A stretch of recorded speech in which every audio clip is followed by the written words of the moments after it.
Good morning and welcome to Forge Right. Today's video will be quite short, as effectively it is a request video that goes out to John Switzer over at Black Bear Forge. Some time ago I contacted John and asked him if he would be willing to produce a video showing how to make a specific tool. John has kindly taken the time out of his day to contact me and asked me if he can have a look at this tool that I'm talking about, which is a Korean HoMi. Not being Korean, I'm not sure I'm pronouncing the word correctly. It could be HoMi or it could be HoMi. I'm not sure. Probably both pronunciations are wrong. So my daughter has a gardening business, and whilst doing her job, she's had many of her clients come up to her and ask her, where can they get their hands on one of these unique looking gardening tools that she's using to do her work?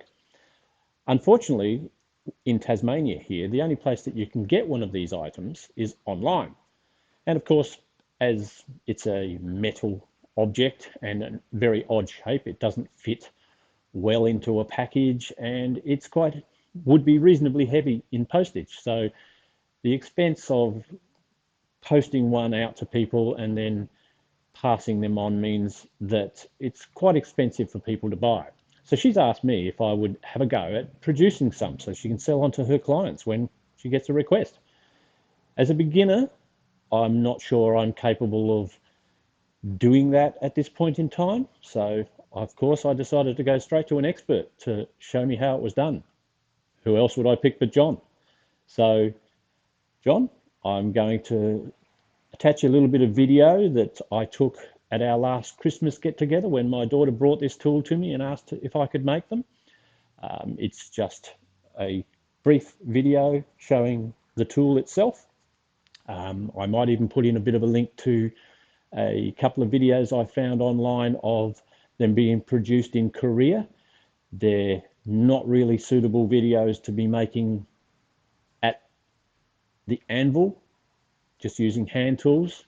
These guys are mass producing these items on some machinery that I've never seen before. I don't know what size billet to start with, what dimensions it should be, and how I should go about trying to form this tool up into its shape. So I think it's most appropriate to let John have a look at this video, see if he can find the time to produce a video showing how they're made. And if so, I appreciate it very much, John.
Okay, so thanks for watching Forge Right today.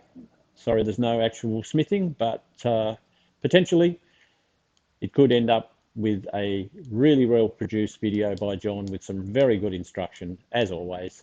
So if you find the time, John, if not, that's okay. Thanks for watching anyway. Bye.